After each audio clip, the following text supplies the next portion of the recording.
Заговорили о возможности отправки на Украину натовских военных контингентов. Но мы помним судьбу тех, кто направлял когда-то свои контингенты на территорию нашей страны. Но теперь последствия для возможных интервентов будут гораздо более трагичны. Vladimir Putin is the mind behind the war that Russia has unleashed on Ukrainian soil. The invasion, which has been ongoing for over 2 years, has caused thousands of deaths, and instead of drawing to a close, it opens the possibility of even greater conflicts. In this situation, the Russian president presents a threatening stance against NATO forces led by the United States, claiming that if they send soldiers, the outcome will be disastrous. Meanwhile, from Washington, U.S. President Joe Biden maintains that Moscow's ambitions will not stop at Ukraine, but will expand to the rest of Europe. So, could this scenario lead to a confrontation between the armed forces of the two main world powers? In this new video for Military Force, we will analyze the involvement of each of these countries, the escalating tensions day by day, and attempt to answer a major question. What would happen if the United States sent its troops to fight against Russia? If anybody in this room thinks Putin will stop at Ukraine, I assure you he will not. Ukraine can stop Putin if we stand with Ukraine. If the United States walks away, it will put Ukraine at risk. Europe is at risk. The free world will be at risk, emboldening others to do what they wish to do us harm. My message to President Putin, who I've known for a long time, is simple. We will not walk away.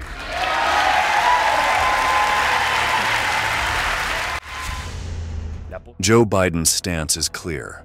The President of the United States is convinced that Russia is not waging a conflict solely against Ukraine, but also against the West.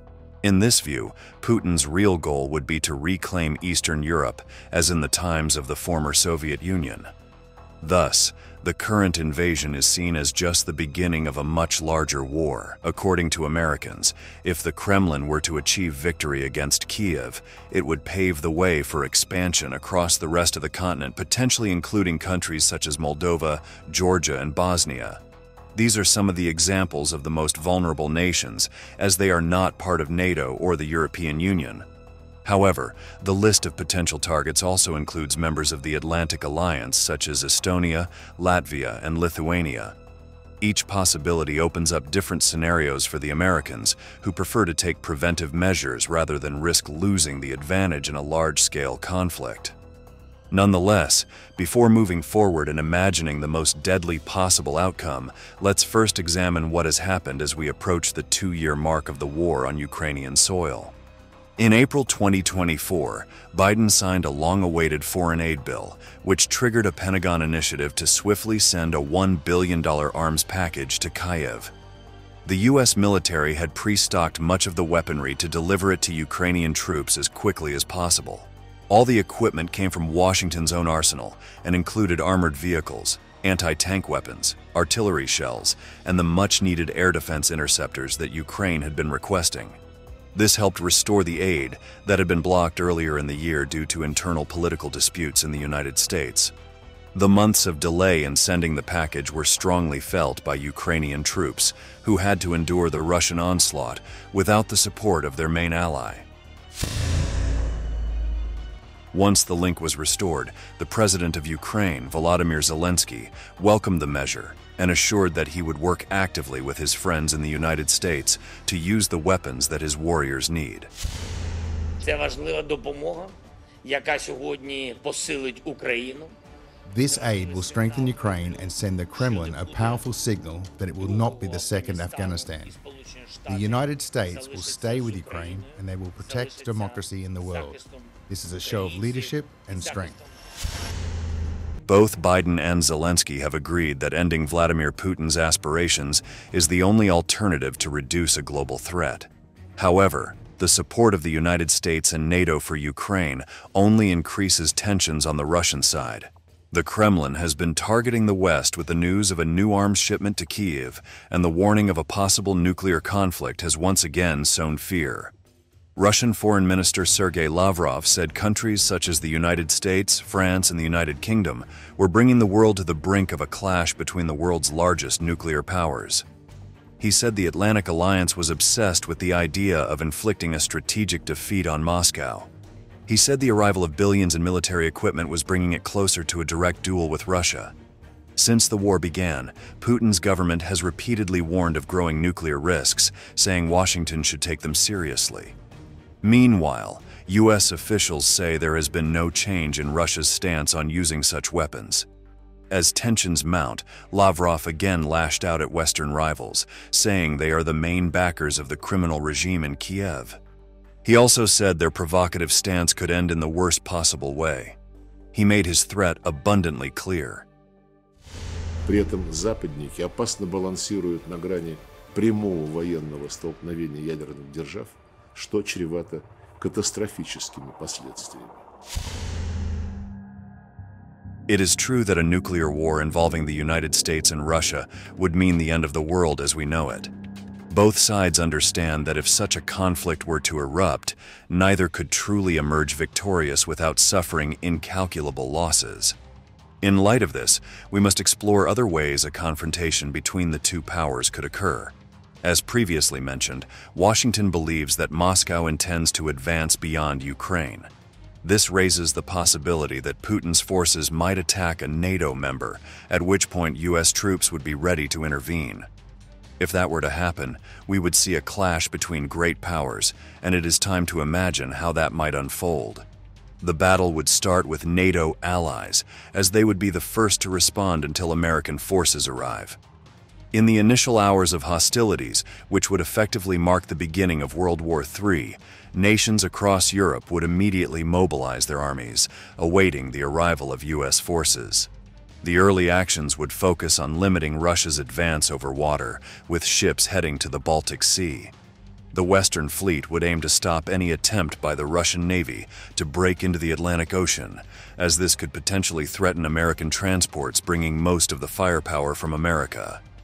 Meanwhile, the most important cities under Putin's command would be the first to suffer from cruise and ballistic missile strikes from NATO. The Kremlin would respond with similar attacks, though it would be at a disadvantage due to its depleted arsenal from the conflict with Ukraine. The lack of munitions also means Moscow lacks the tools to destroy the airstrips of its adversaries in neighboring territory, a strategy often used to hinder enemy air operations. More than 2 years of war have left it with few options for a large-scale confrontation. Russia's best option would be to attack NATO's Baltic members such as Estonia, Latvia, or Lithuania, destroying ports and coastal infrastructure to prevent reinforcements from arriving by sea. This would prevent European forces from landing in the Baltic and directly threatening Russia. Meanwhile, an airstrike escorted by the most advanced MiG fighters would devastate multiple security fortifications along the Russian land border with these countries. This would address one of NATO's fears. However, even if they managed to prevent American forces from reaching their territory, Washington's troops are already in Ukraine, and it is time for a direct confrontation. Regarding the impending battle, American troops are confident. I think they said that we're ready. And we are again a 30-member alliance that's based on common values of freedom. While this testimony was given in the context of training to support Kiev, it provides insight into how behavior might be in a full-scale war. The presence of the United States in Ukraine positions NATO optimally. Although some members are not as well prepared as Washington's forces, the first successful maneuvers are beginning to emerge. NATO's goal is to destroy radar installations, control posts, and other critical security infrastructure for the Russians. The tactic will take time, but meanwhile, U.S. supercarriers are starting to deploy in the Baltic with firepower that the Russian troops in the region cannot defend against. The hand-to-hand fighting in the field also begins to show an advantage for the alliance's soldiers, as their rivals are feeling the fatigue from the endless war against Kiev's forces. Additionally, the troops sent by Biden are supported by more capable combat vehicles, compared to their Russian counterparts, including M1 Abrams tanks and the German Leopard 2 and British Challenger 2 allies. All of these demonstrate their great potential against the Russian T-90s, which have failed on more than one occasion on Ukrainian soil.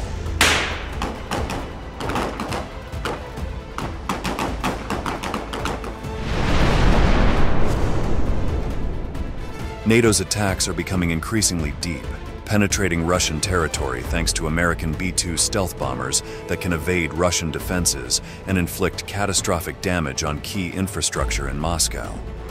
The same offensive tasks are carried out by US and allied F-35 fighters, which are difficult for the enemy to detect. The major challenge will be to eliminate the Russian defensive systems one by one, but patience is the best ally of the Americans and their partners. They are positioned to conduct a prolonged campaign marked by their superiority and the unfavorable condition of their enemy. Undoubtedly, within a few months of US forces' arrival, the Russians will have no choice but to surrender. However, as we reach the end of this video, we must address the issue of alliances. Just as US forces would be accompanied by NATO troops, this scenario would prompt another actor to join the battle. We're talking about the military power of China, which would likely support Russia in its fight against the West by providing a significant number of soldiers and military technology. Regardless, the escalation of a war to that level would mark a turning point in the current world order, and it is a topic worthy of analysis in another segment. Now it's time to say goodbye. Thank you very much for staying with us until the end. We look forward to seeing you in the next military force video.